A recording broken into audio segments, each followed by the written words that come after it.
Everybody look left. Everybody look right. Hello, everyone. Many days ago, I asked you all to do a Q&A with me. Ask me anything, really.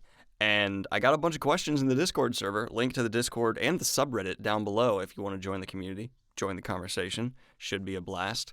And it's been a few days, but I'm here to answer your questions. We're in my vocal booth, so this is why this sounds and so good and looks so bad. And I only have one lamp that's shining against a wall back at me, because if it's directly on me, I get all fuzzy and terribly lit. So this is going to look hyper stylized and artistic. So let's jump into it. If you could fix anything in the Wheel of Time series, what would it be? I would most likely let Robert Jordan rewrite the ending of The Eye of the World and the ending of The Great Hunt, because I feel like both of those, well, I know the ending of The Eye of the World was pinned before he fully had his world pinned down. At least that's what I've heard from many reputable sources. And The Great Hunt feels like it might be in a similar vein.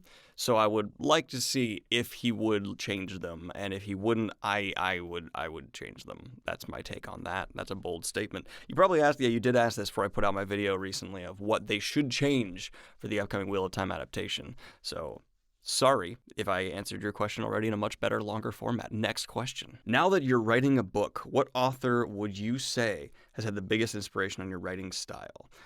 I'd be kidding myself if I didn't say that I've read so much Brandon Sanderson. I'm such a huge fan of him that it obviously is going to influence me. But I'm trying to very deliberately take notes from authors who I think do many great things. Some better than Brandon in some aspects. I really love the way Brent Weeks writes combat, so I've been going back and rereading his combat sections quite avidly, because I love the way he handles tension and builds this sense of danger for everybody. So I like that. It's kind of just becoming piecemeal, but if I was going to say overall biggest influence, your boy Brandon has got the easy win there for me. I mean, there's even stuff where I've been rereading from Patrick Rothfuss, because he has a just gorgeous writing style that I do like to delve into a little bit. So there's a lot there. I mean, I think it's foolish for anyone to say I am going to be a disciple of this one author and try and just mimic that style.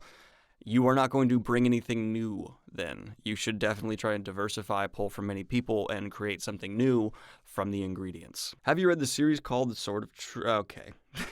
But actual question, if you could do any art form other than writing, what would it be? I would kill to know how to play piano, but I just don't have the time.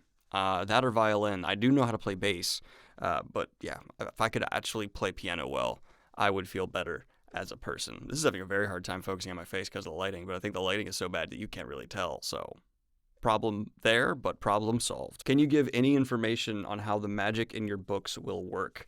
Harsh ramifications. I'm a very big believer that magic should have an impact on those using it. This is probably an influence from Robert Jordan, obviously, with his taint phrasing.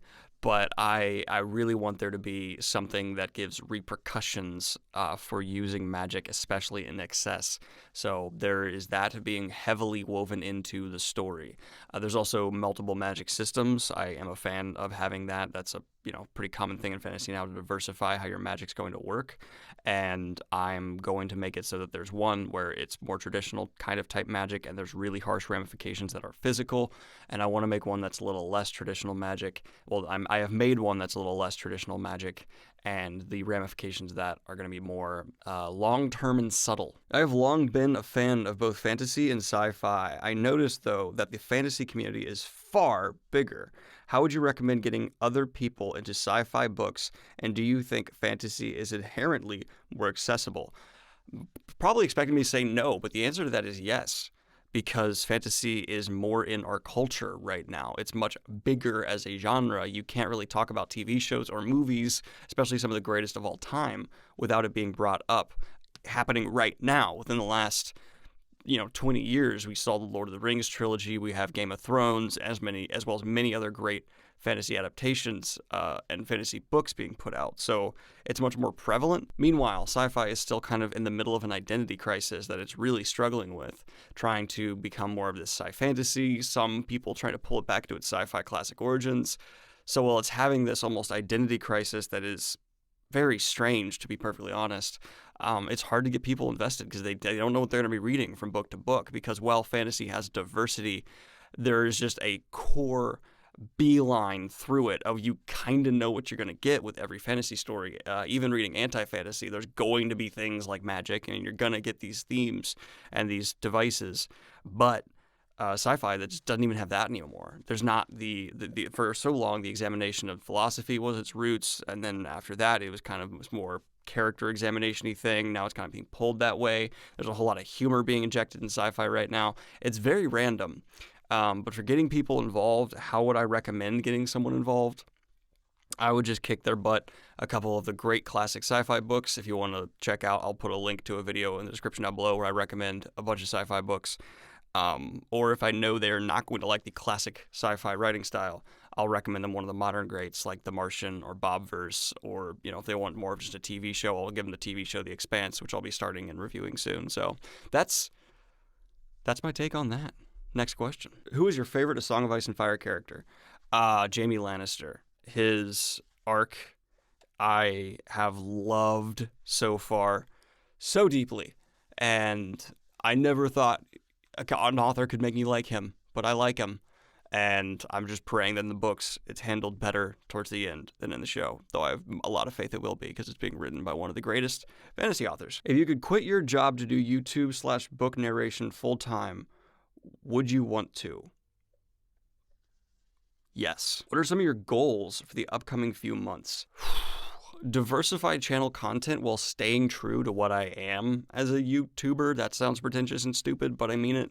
I love what I do here, but I know that one of the biggest causes of YouTube burnout, which is a very real thing, is being stuck.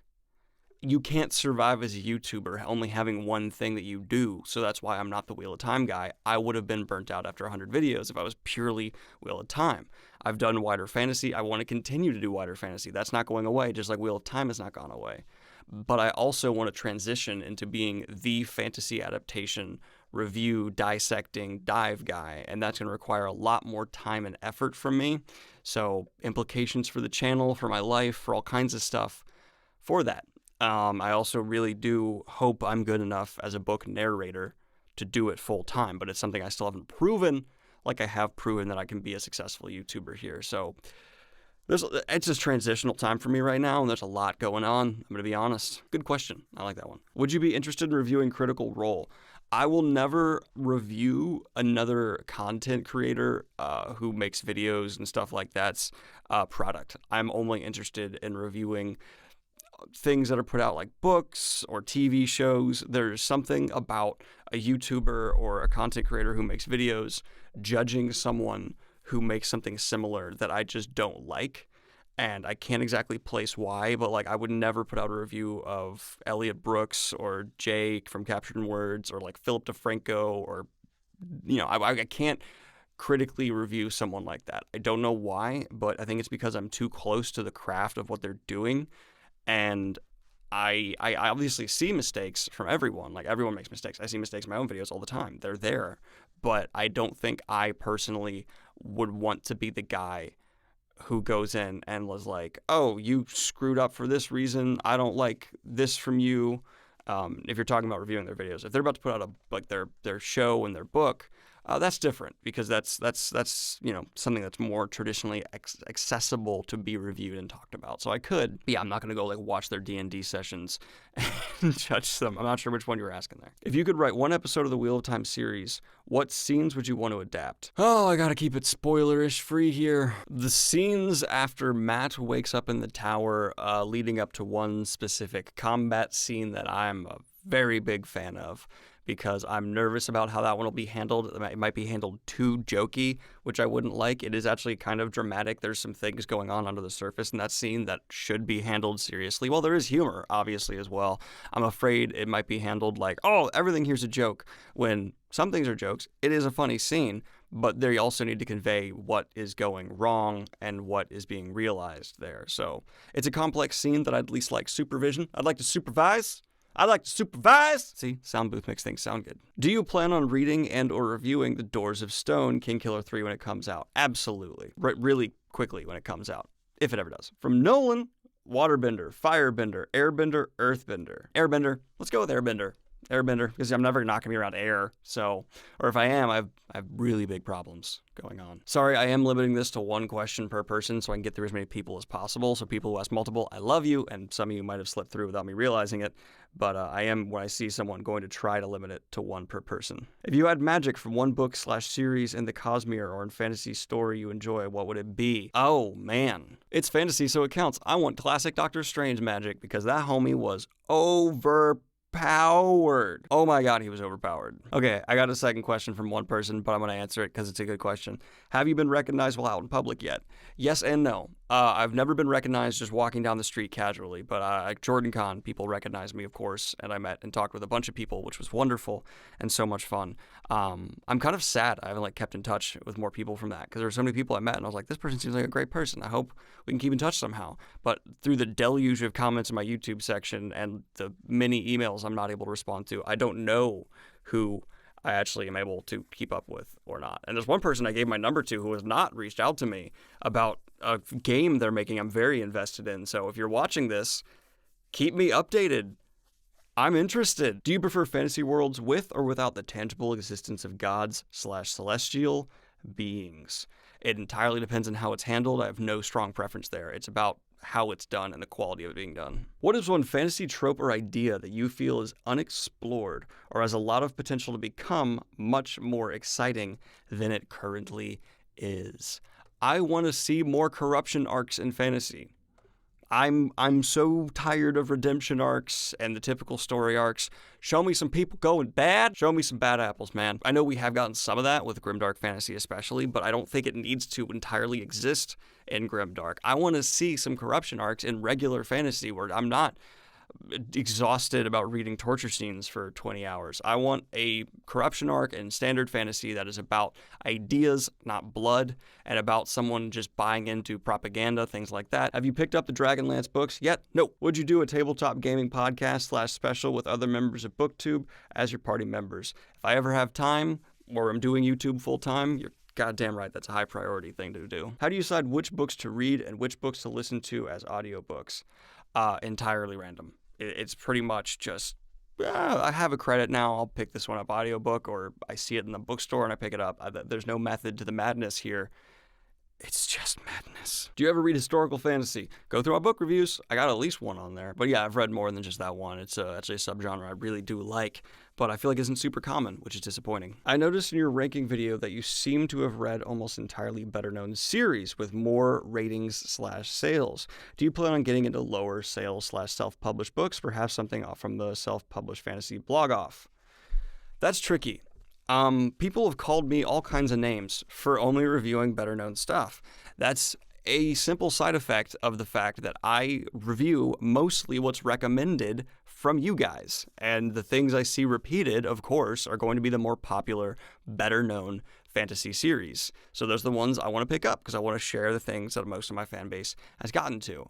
I also typically just say no to self-published authors reaching out to me because there are so many. I would have to be a full-time job of me reading and reviewing self-published books, and I cannot do that. It would kill my channel. It would kill my professional career.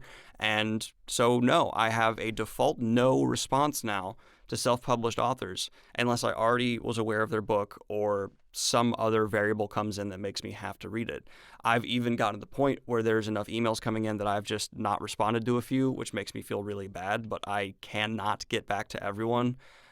It would take another hour out of my day to respond to every email I get, and I do not have that. I do not have an extra hour in my day. I'm working 16-hour days to make these videos and my job and try to get some audiobook narration in there, so I just nope, it's not happening. I barely have a time for my girlfriend right now. So, no, when it comes to all of that, what you end up getting is me typically sticking to better liked, more popular series. Does that mean I will never read less popular things? No. I also have read and reviewed some less popular things, but then those videos completely die and no one cares about them at all.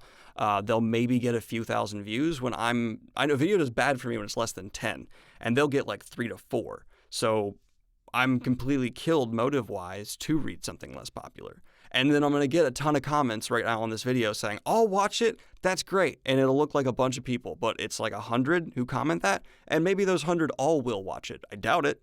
but not many others will, because people want me to review and talk about what they know.